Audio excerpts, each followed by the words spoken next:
Yellow. How are you, my friend? I stopped my walk. This is my path right here. This is what I walk whenever I have to think, break off from my desk, and just keep active because I'm a writer, okay? I'm a writer. Let me flip the camera real quick and say hello to you and have this little heart to heart, you and I, okay? Whether you're watching this now, 5 years from now, I don't really care. Let me just tell you something. What does a writer look like? And I have conversations with people pretty much on a regular basis, and they have this notion of what a writer looks like. Okay, they have this idea of what a writer looks like, and I thought I would come out here and demystify this nonsense about a writer. Okay, because when I tell people that I'm a writer and I read X number of books, the assumption is, it makes me laugh. The assumption is that I don't struggle with writer's block, that I don't feel tired and want to nap all the time, that the words just come easily to me like nobody's business. The assumption is that I sit down and I always write when I say I'm gonna write. That's the assumption. The assumption is that everything I write is amazing and everyone gets it and applauds it and buys it. Woo, honey, can I just tell you something?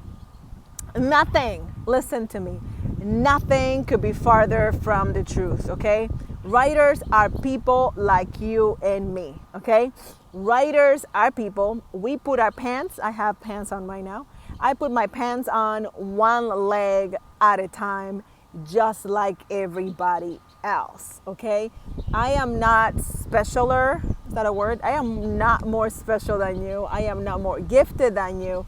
I just been doing this thing for a little longer than probably you have. So if you're thinking of yourself and you're thinking, I love what she's posting, I love her little inspirational videos and her Insta stories and all that stuff, but I can never be like Kat. I can never be like Catherine. There is no way that I can be disciplined enough to write that many books. And I just wanted to tell you today, I wanted to interrupt your pattern and tell you that you are just like me. I am just like you. It just so happens that I experienced the pain of not being able to write for too long, and it got to a point where I was not willing to experience that pain anymore. See, the problem with us human beings is that we have high tolerance. We have high pain tolerance. What do I mean by that? We might be uncomfortable with a situation and then we find ways around it. We find ways to make it work. We find ways to make it happen.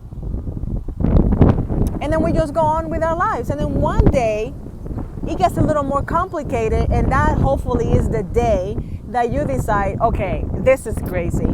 Enough is enough. This is not good enough for me anymore. And that's the day that you seek help.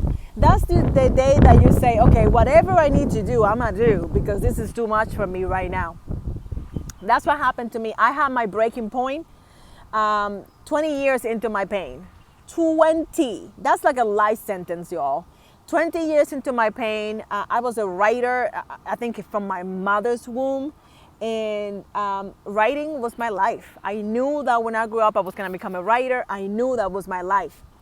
And then my family moved to the US right before I turned 19 years old. So I was done with high school. We moved here and I became mute because all of a sudden this chatty Kathy, pun totally intended, couldn't speak because I didn't know the language. I can understand almost perfectly well what they were saying because the island that I grew up in, we were taught English. We will learn how to write it and how to read it, but never how to speak it. So overnight, I became mute, and that's painful for someone that is a communicator, someone that loves to speak. So what did I do? I decided that will not do. So I decided to work my little behind off And I attacked this language called English, and I fell in love with it like crazy. And I abandoned everything else. I did nothing else, but I listened to soft rock. Don't judge me. Don't judge me. I'm sure you have done that before. I don't do that anymore. I listened to soft rock because it was easier to understand because the words were slow. I watched Ricky Lake. Yeah, that was that long ago. And I would put the closed captions on. Okay, I read trashy books because the words were not very big.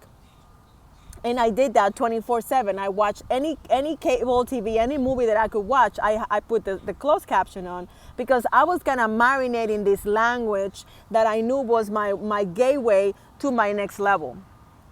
I did that with such intensity that within a year I was speaking English well. I was taking college level classes, and life was good.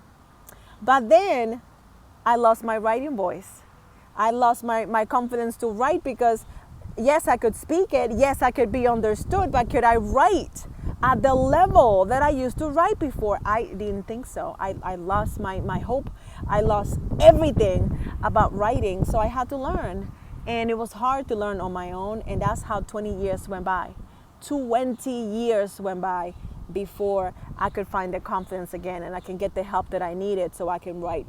Why do I tell you this? I tell you this because I don't want you to be discouraged. I don't want you to come out here, check my stuff out, and discourage yourself and talk yourself out of who you are. Talk yourself out from your desire to share your story. I was talking to someone today, and his story really moved me. And I hope he gets to write it one day because it won't only help other people, it will help him as well with his healing.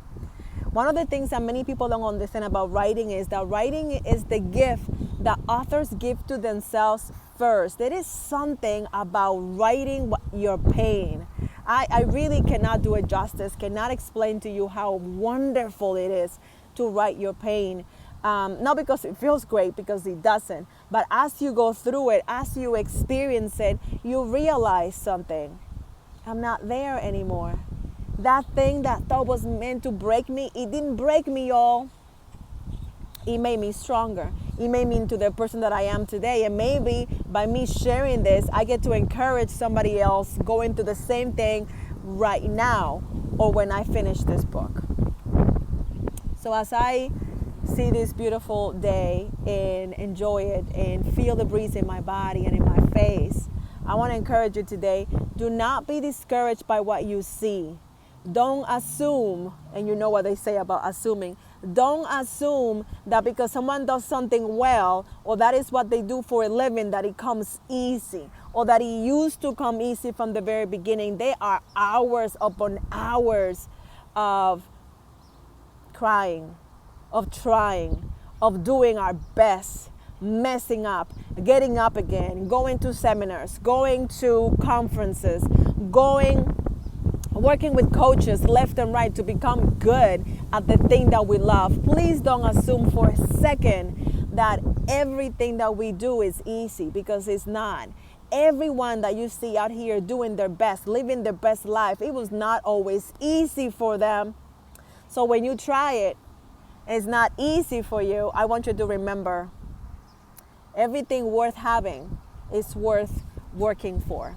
Everything worth having is worth failing at once, twice, 3, 4, 12 times. I don't care how many times it is. But I gotta tell you that the recompense, the rewards that abound on the other side of trials, on the other side of falling on your face, on the other side of being rejected 10,055 times, the rewards are endless. The rewards just make you that much more determined to do what you have been called to do. So I'm gonna ask you to do me this one favor. I would really appreciate if you do this for me. I want you to go to your bathroom. I want you to go to your bedroom, wherever you can find a mirror, okay? I want you to go, maybe your phone, wherever you can find a mirror, and I want you to look at it, okay? And I want you to answer this question. What does the writer look like? The writer looks like this. I want you to look at your reflection, at your beautiful face, your beautiful mug, and realize something. You, my friend, are a writer. You don't have to have a bow tie. You don't have to be stuffy. You don't have to spit out fancy SAT words. No, my friend. You, where you are right now, with 0 books probably, with having crises right now, or having issues writing a compound sentence, or not knowing the difference between dialogue and a well-written paragraph. I don't care what you don't know. Right now, where you are in this moment, in this day, you are a writer. Because if you put hand to paper, if you put hand to keyboard, and you put some words in it, that is writing. And what people call that is writers. So next time your mind is trying to play tricks on you and try to tell you nonsense, can I just tell your mind, shut up. I don't care what you think I am. I know who I am. Catherine Storing told me that she used to struggle, and still she was a writer. And she continued to struggle all the way through her 18 books. Every level, every book that I write, it's a new level. Every chance that I get to coach somebody, to ghostwrite a book for somebody, with somebody, I have to move to another level. So the struggle never ends. The struggle changes, and hopefully it changes us. And as I continue to escalate, as I continue to go forward and onward, I'm learning something about myself as a writer, as a woman, as a mother, as a friend, as a human being. I do know something for certain. I'm a writer.